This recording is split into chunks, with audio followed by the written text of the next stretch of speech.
England v Wales. It's a big rivalry, and this one feels like it's going to be a big game as well. My name's Mark. Let's talk rugby.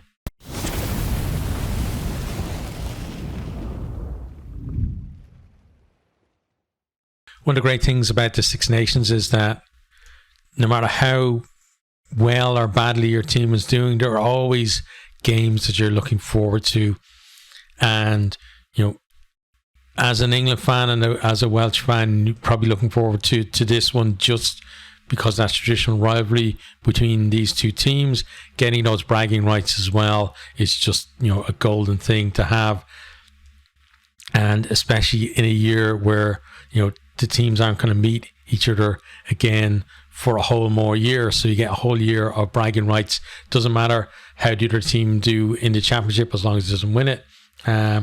You can just, have that over them. And that's a great feeling to have. Now, that's all in the anticipation though. It's whether you actually come up with the results is a different thing. But this one, so it's England versus Wales. It's on Saturday the 10th of February 2024. Kickoff is 4:45 GMT. And then, with just as you need for your own time zone, it's in Twickenham in London. And last year, this was in Cardiff, it was Wales 10, England 20. So, England had the bragging rights from that.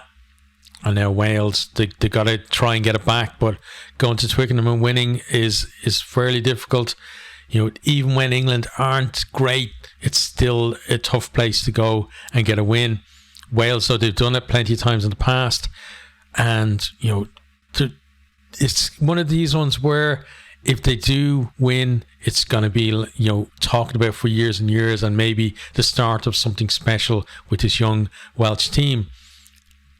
Talking about the teams, we're going to have a look at them, and then we're going to talk a little bit more in depth. So we're going to run down, first of all, through the home team. So that is England, completely unchanged from the game against Italy. So fullback Freddie Stewart, right wing is Tommy Freeman, centres Henry Slade and Fraser Digwall, left wing Elliot Daly, halfbacks George Ford, Alex Mitchell, the front row Joe Marler, Jamie George, Will Stewart, second row Marwa Toji, Ollie Chesham, back row Ethan Roots, Sam Underhill and Ben Earl.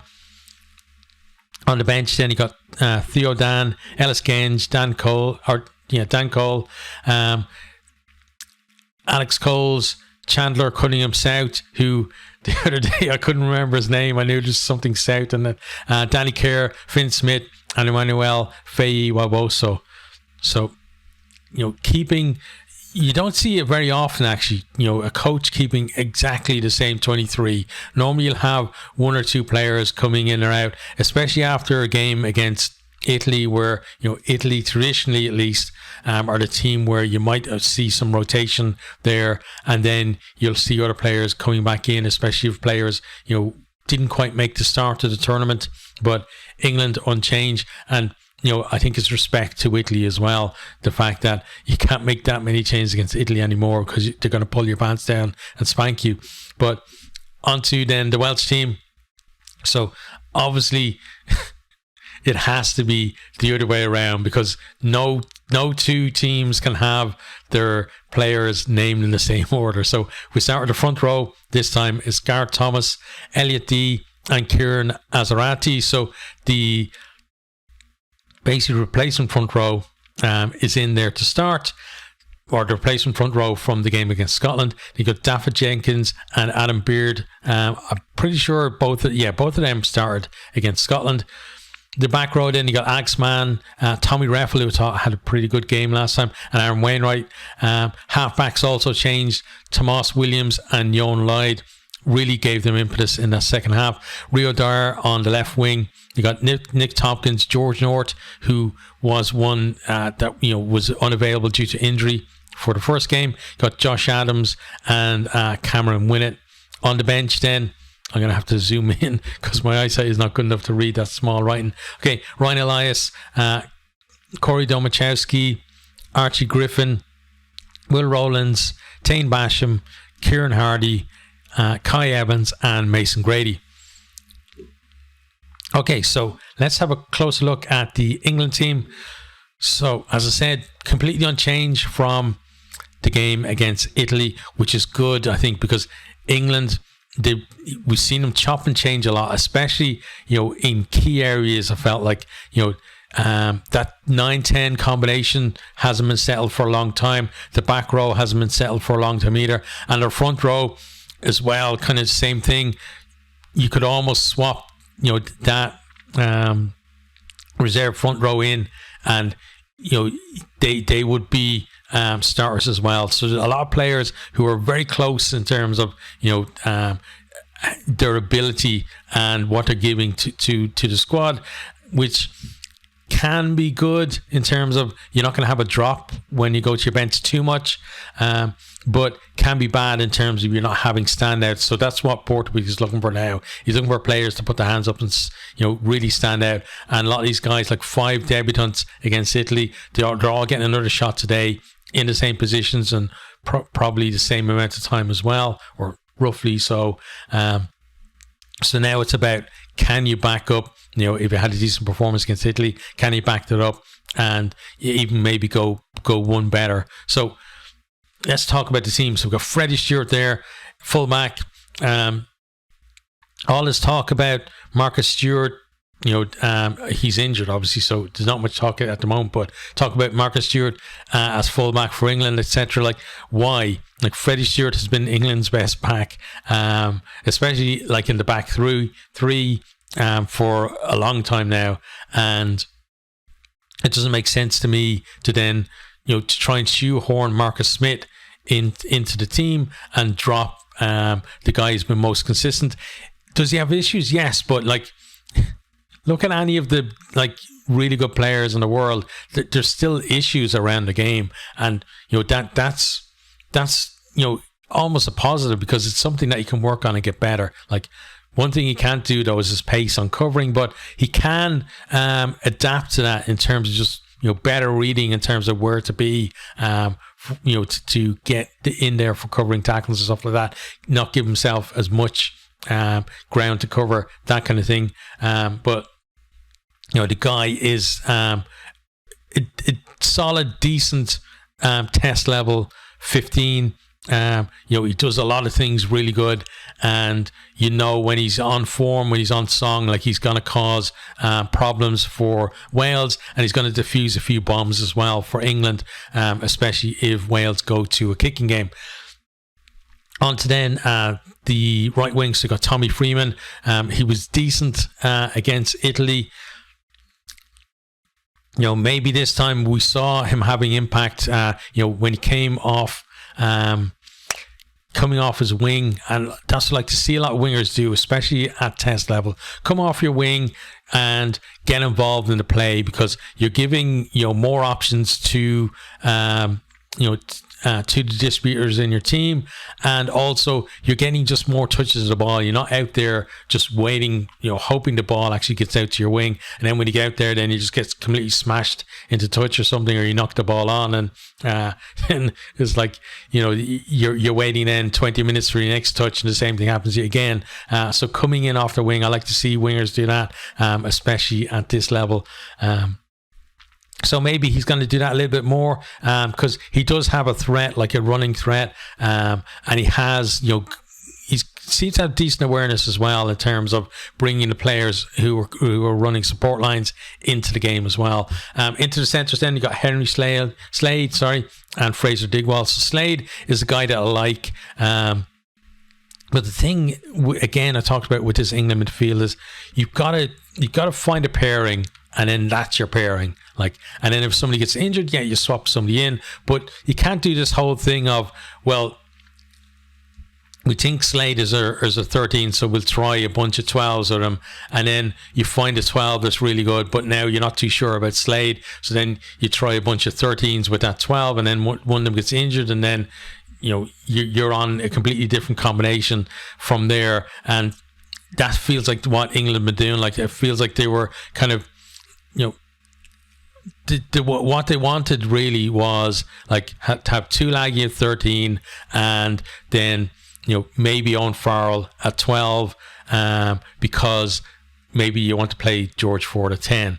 But then there were times when that combination worked, but Tuilagi being injured, Farrell being preferred at 10, it led to a lot of chopping and changes. So let's see if these guys, they've got 2 games in a row now in the centres there. Can they both, like, not just individually, because centres really is about a combination, and we've seen it, I think, just refer to Scotland for a minute, with Tuipulotu and Hugh Jones in the Rugby World Cup. Last year, Six Nations, absolutely sensational pairing.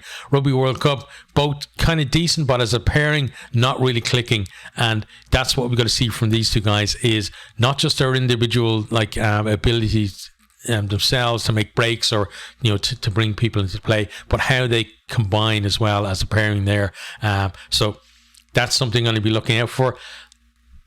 Left wing then, Elliot Daly. He's one of these players that I think, he's a decent player. We've seen him, like in the past, do some really good things for England. But he's one of those players that if you can find a player who is better than him, consistently better, not just like one and done kind of thing. The likes of like maybe a Henry Arundel, who he got one chance in the Rugby World Cup, scored 4 tries or something, and then it was like, yeah, okay, you're not getting another game. But if you could find someone who's consistently better than Daly at this level, then that's, for me, that shows that England are progressing, because he's the kind of player who's kind of on that cusp of like being a decent player, but where your standards are, if you get just players like him, just somebody a little bit better, and have him as a backup, then it's the team suddenly is going to look so much better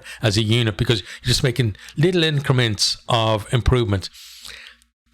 On the halfbacks end, like George Ford, I think he is an amazing 10, and it's great to see him getting a run in the 10 shirt for England. But it always feels like with England that there's always like the favourite of the press or the fans or whoever, which at the moment is Marcus Smith. And then if the person who's wearing 10 isn't that person, then any little chance they get to have a dig at them, they're going to have a dig. But George Ford, he's a decent player, and he's got great game management, but he also can run the back line. And for me, not quite as bad as like the stick Owen Farrell gets, because we talked about that before. That guy does not deserve anywhere near as much stick as he gets. But Ford, I think, gets at times can get a little bit too much criticism as well. I'm not saying he doesn't have poor games, but who doesn't have poor games like that pulls on a rugby shirt? Like very, very few players, honestly. But it feels like when he does have a poor game, if he has a poor game in this one and Wales lose, he's going to be maybe the scapegoat for it. But we'll see how that goes. Then at 9, Alex Mitchell. For me, it's a bit of a fairy tale for him, because I talked about before as well. Completely out of the Rugby World Cup squad. Van Poorvliet gets injured. He leapfrogs Kerr, and I'm getting old and I'm forgetting players' names, and it's weird. But like, there's the other scrum half who's been around as long as Kerr as well. That it's one of these ones, I think, with Kerr and whatever the other guy's name is that if I hear one of their names, I can never remember the other guy's name, because I always kind of see them as like almost the same player, if you know what I mean, if that makes any sense at all, even though they're different types of players. But to be able to get in there, he's got a chance as well. That 9 shirt is up for grabs, and he's got the ability to do it. As whether, again, it's that consistency, delivering, and it's not just about the team winning. It's about if you can be a decent player in defeat as well. Because obviously if the team loses, there are going to be changes made. But if you can be good enough to say, listen, we might have lost, but I think my performance deserved me to get another shot, and maybe turn things around. I think he has that certain potential to do that. Front row, then you got Joe Marler.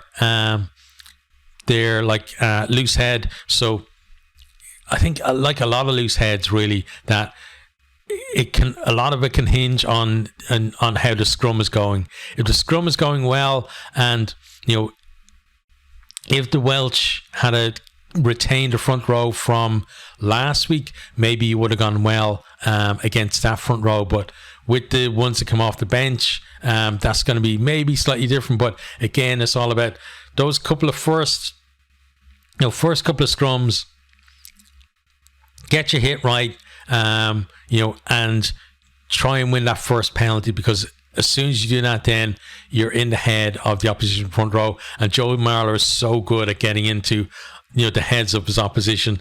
Once he has a little bit on top, he's got full of the chat, and some people don't like it. I personally, I don't like that kind of thing, even though, like, in Ireland we have obviously Peter Romani, who is like really good at it too, but it's part of the game, and you can't just say you don't want it in the game. For me, you take the rough with the smooth, what you like, what you don't like, because it all adds up to the sport that you love, and that's how I feel about it. But it does have an effect, whether you like it or not. It does have an effect, and but at the same time, he can be wound up too. So getting that right at the start could have a big effect on his performance, I think, because if he's like that, if his scrum is going well, he's going to be great around the park as well, and it's just going to lift the team, and he's going to be there to lift them as well, and try and bring the opposition down. You got Jamie George there.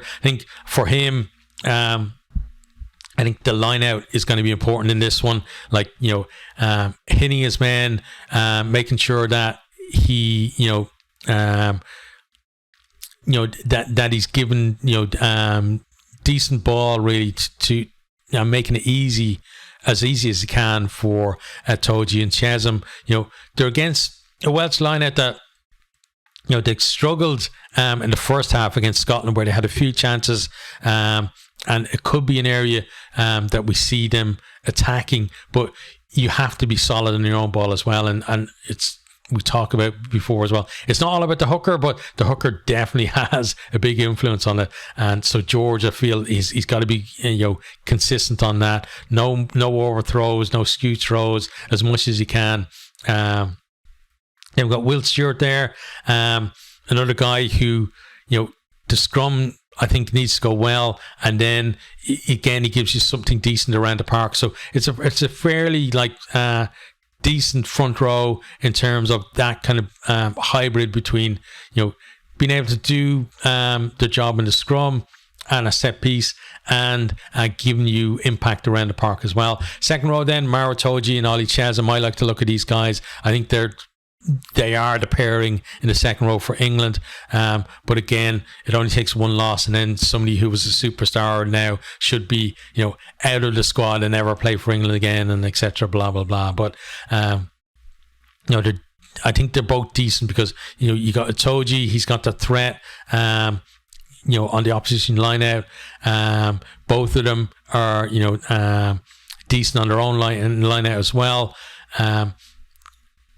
Chesham is your guy really for the carries. I would say, Toji is more athletic than smashing his way through people, but he's decent defender, and he can get over that ball as well and win your turnovers.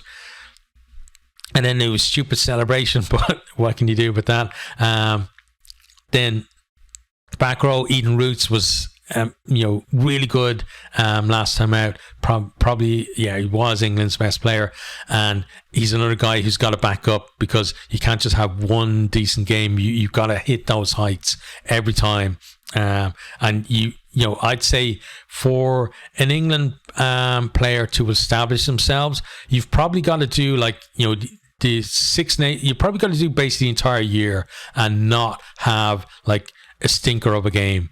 So that means through the Six Nations, the summer tour, and then the autumn internationals as well. If he can do that, then he's cemented his place, I think, in that back row. Sam Underhill, we know what that guy can give you from 7, and for him, it's just about not necessarily hitting the heights that he was before, but just being part of a cohesive back row. If he can show that he can do that, and link up with these guys, with Ruth and Earl, and have a good blend with them, then I think that shirt is his.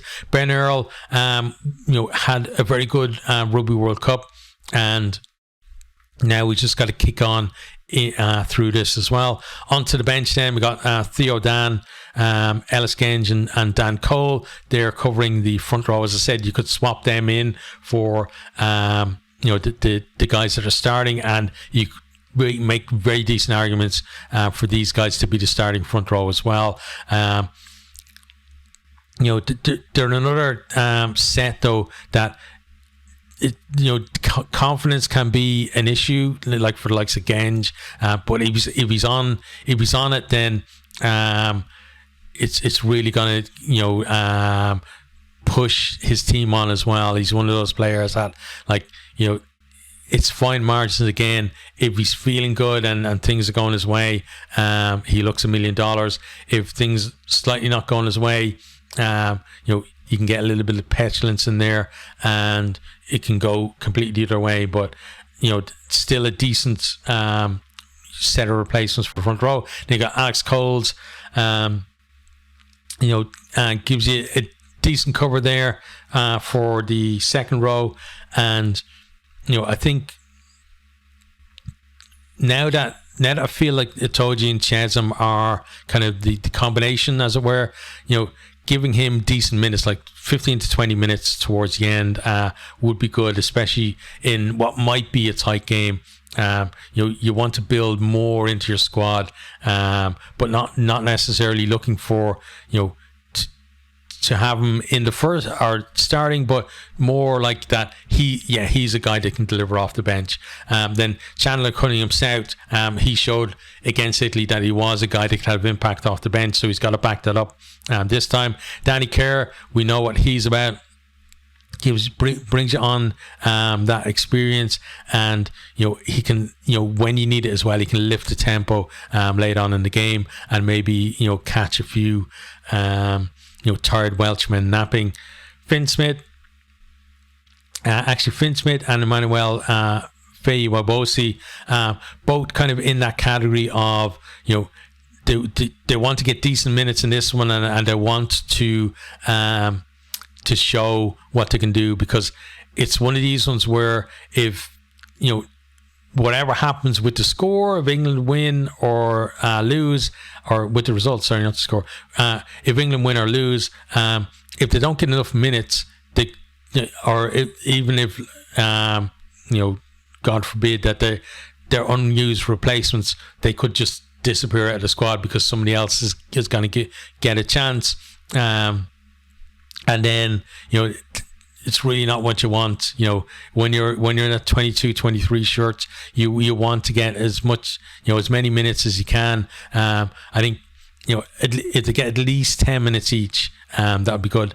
Obviously, things happen, injuries happen as well. You might see them on earlier, and how to cope with that is going to be another thing. But that's your England team. Let's have a close look now at the Welsh team. So, front row, Gareth Thomas, Elliot Dee and Kieran Azarati. So completely changed from the team, or the front row that started against Scotland. So these guys were on the bench, and they had good impact in that second half, but a lot of the bench had good impact in that second half.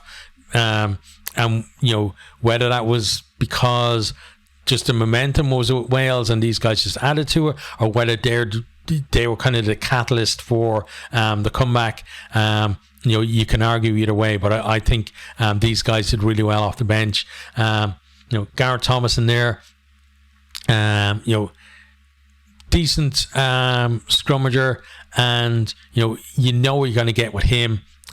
Elliot Dee, it's another one really for hookers. Like hookers,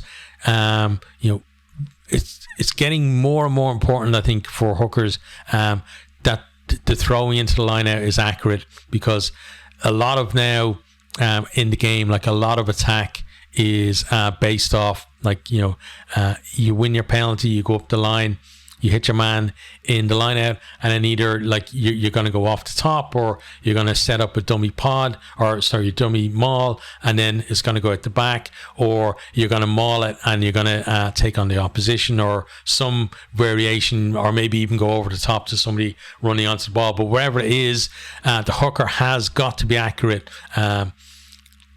we saw against Wales in that first half with Elias throwing in, that the Welsh, like a few times where they got penalties, they got into position, you thought, okay, Wales, they're maybe going to get something on the board before half time, but it didn't happen. And it's not all Elias's fault, but if the thing is, if your hooker isn't throwing in well, it's so much harder for your lineout to recover. It just makes it so much harder for your second rows that they're up against the wall, really trying to win your own ball, and that's not where you want to be. You want your own ball to be clean and crisp, and to be able to not have to think about that all the time. You want almost it to be automatic, and then you're transitioning into whatever the plan is after that, rather than struggling to get your ball, or crooked or over the top, or it gets stolen. D, he's got to hit his men in that one. Kieran Azarati, I thought he went really well when he come on. Kind of stood out for me. Decent in the scrum, and he's got a bit about him around the park as well. I watched a bit of him this season and been impressed with him. I'm glad to see he's getting this chance now with the Welsh team. David Jenkins and Adam Beard, they're a decent combination in there in that second row, but I suppose the fact that they've been retained kind of tells you that they're some of the players that actually stepped up the performance in that second half, and they're worth, I think, retaining their spot there. If the lineup goes a bit better, you're probably going to see them being more prominent throughout the game. And defensively in the lineup as well, they're going to have a big job there, trying to put pressure on the likes of Jamie George when he's throwing in too, and could have a decent impact on the kind of early momentum in the game. Alex Mann there in the back row, so he's doesn't have a huge amount of experience at this level, but a lot of this team are kind of young. Even the old stagers, as it were, there aren't too many of them around really in this Welsh team. But I think again it's kind of similar to the England team in that Wales have churned through a lot of back rows over the last kind of year and a bit, trying to find individuals that work in the team, but also just a balanced back row that can work together. So he's a chance there, alongside Tommy Reffel, who I thought was probably Wales's best player, certainly in the pack in that comeback against Scotland. Aaron Wainwright, he gives you decent threat on the carry, and he gets involved in all the tight stuff as well. So it's a decent back row, I think, for them. The halfbacks, then I'm excited to see these guys get a chance, because Tomas Williams, he's one of these players who he's the starting 9, and then he's apparently number 6 or 7 in the pecking order, and he's not getting near the squad. So the fact that he did well last week and now he has a chance, and I thought he was unlucky as well, actually, going into the Rugby World Cup, that he was showing signs that he could be the solution at 9 for them. But then you got young Johan Lloyd there beside him as well. Enjoyed watching him in the URC this year, just seeing him develop and seeing that he does have that little bit of nous about him, and also he's got the skills there too. As a young player, obviously there are going to be some poor decisions, but we've seen that from other young tens as well, the likes of Jack Crowley, and it doesn't mean that you don't have to be perfect to have a good game and to positively impact your team, and sometimes you try something and it doesn't come off, but then that's something that you learn from, and then the next time when that option is there, you're going to look at, well, what other options could I have taken, and then maybe he makes a better selection next time. We've got Rior Dyer on the left wing.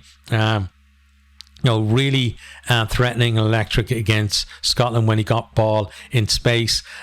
Again, I feel like Wales, they've got to get players in support of him, though, because what's happening a lot is the guy will make a break, deep into the opposition territory, maybe even into the 22, and then play has to get halted because he doesn't have an option in terms of a nice popped off offload, or just number, like creating numbers and drawing defense and giving the ball off. A lot of the time he gets there, he gets tackled, he might get isolated, turned over, or Wales do get there to support, but then they have to build again.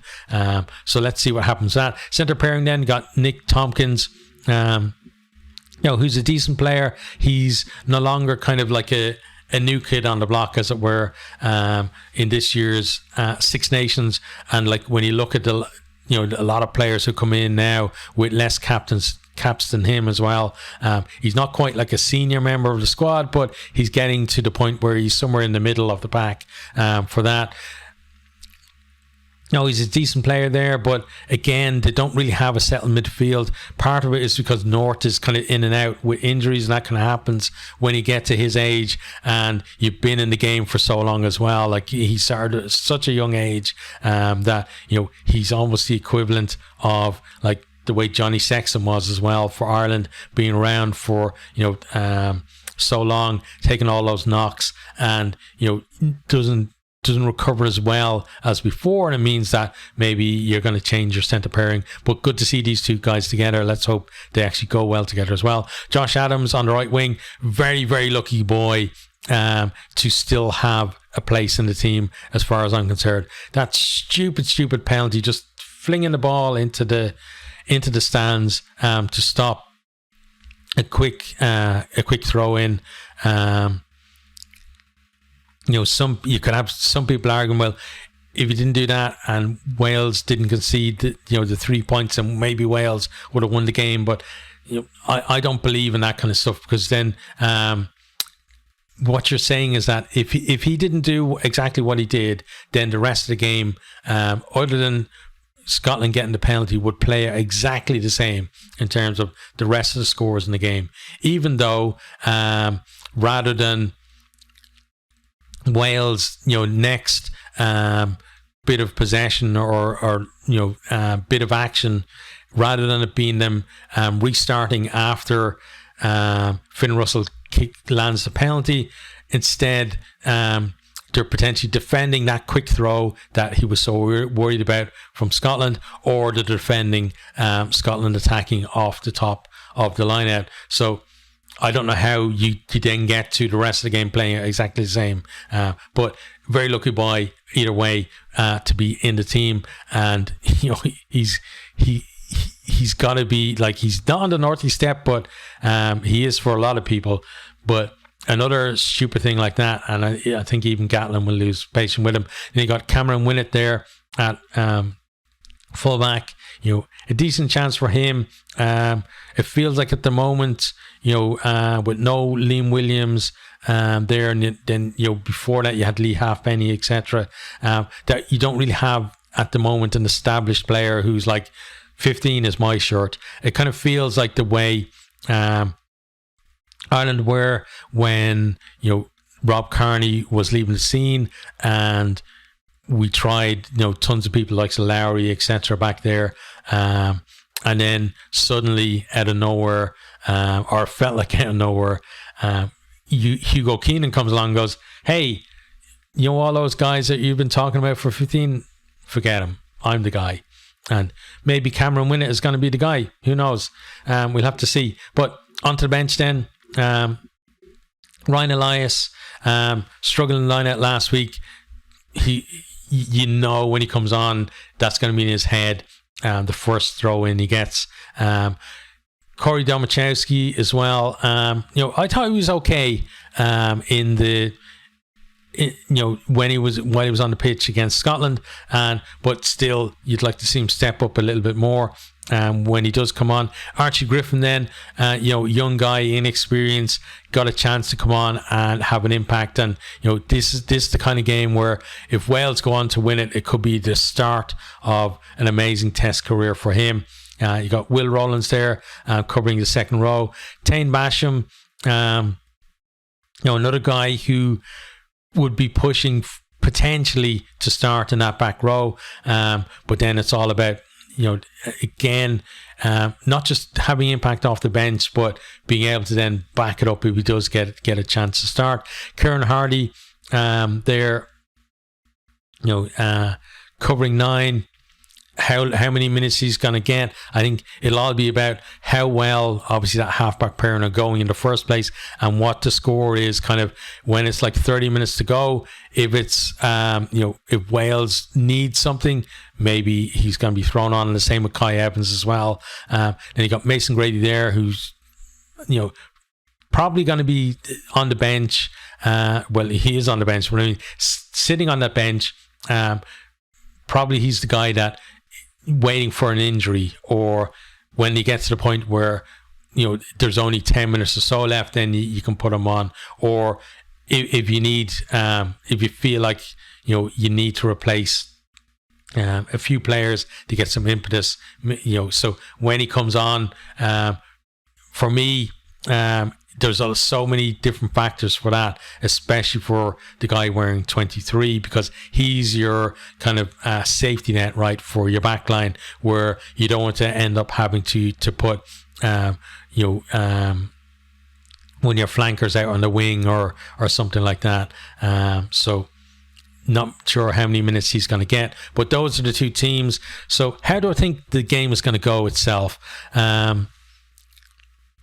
Well, like England start with a win against Italy. It's a decent Italy side. Now, sometimes, obviously, with the Six Nations, you have the opening round and you're just looking, teams are almost in a vacuum, right? You've got Ireland and France against each other, and Ireland look great, France not so good, but that doesn't mean that France are terrible, and Ireland are going to sweep everybody aside. And then you had England and Italy, where Italy were on top, England stuck in it and got themselves ahead and come out with the win. And then obviously that game with two halves completely between Wales and Scotland. But then in the second round is where we get a little bit more of an idea of where teams really are sitting against each other, because once you got like two games in, you can already see a bit of separation between, you've got your top teams who are still in there for the title, and then the other teams who are already looking at, jostling for position, finishing somewhere in the pack after that. So for these two teams, that's kind of where they're on the cusp of, I feel. Wales, a defeat here, obviously any outside chance then of going for the title is gone. A win though, and it's a young team. They can have confidence from that. Winning at Twickenham, gonna be like, if they do get it, a famous win for them. They need to though, start with tempo, and they like the second half, they were they kind of abandoned the kind of warm ball style, if you like, and were a bit more expansive in the game. Now, whether they can do that from the off is another story. They might have to, you got to win some collisions first, I think, before you can, have the right to fling the ball about and really have a go at teams. But, we know now that that's in their locker for this game. So, Wales are kind of are on the cusp of really, if they lose this, then it's after that, it's going to be about nurturing the team through the rest of the tournament and getting decent performances out of them and picking up a couple of wins. If they win, then they're still in there with an outside chance of the title. For England, a win, and then you've got to consider them real contenders. And people would say, well, why? Because like they've only played like the team that have finished in the bottom two for the last few tournaments, but 2 wins are 2 wins, right? And once you got that under your belt, it doesn't matter who's against. You got that confidence. You know, it starts to snowball, and just tack on another win onto that, and suddenly people are going to be talking about like real tilt to the title, potential Grand Slam, etc. And that's how quickly this tournament can kind of turn for you. And on the flip side of it, if they lose, then people are thinking, well, they only just about beat Italy, and now they've lost at home against Wales, and there's going to be, you know, straight away, because it's the English media, and it's not the British media, it's the English media specifically, are going to be, you know, is Borthwick the right man for the job, etc., etc. And, you know, some players will have targets on the back as well, and then there'll be like champions of, well, this player who isn't in the squad should be in there, he's much better than whoever. This usual crap, right, did you see? But that's the way it is. Like, it's on a knife edge between these two teams. But I have to say, in terms of what I've seen so far, I've seen like a decent half of rugby from Wales and a terrible half of rugby from them. I've seen more consistency from England, and I can kind of see with England that there is a progression to what they're doing, like through you know, last year into the Rugby World Cup, and now this year bringing new players as well. That is kind of a step-by-step approach, whereas Wales feels like it's, you know, it's all or nothing with them, that they need that inspiration. And because of that, I think I need to plug for an England win in this one. Okay, so I went much longer than I thought I was going to go. I thought even longer than I normally do, but I just love talking about rugby. You know, some people are going to, especially younger people, are going to look at the length of this video and go, no, I'm not watching that. And that's fine, because the way I look at it in terms of the videos I make videos for people who are like me, you know, who, you know, they could talk about and listen to somebody talking about rugby all day long. So I make no apologies for the length of my videos. They're made for, you know, a certain type of people, and maybe that's not the most popular thing to be doing, but you know, the guys I think that normally watch will hopefully enjoy, and hopefully we pick up a few more as well. But that's it for this one. Let me know your prediction though for this game, and we'll see who comes out on top.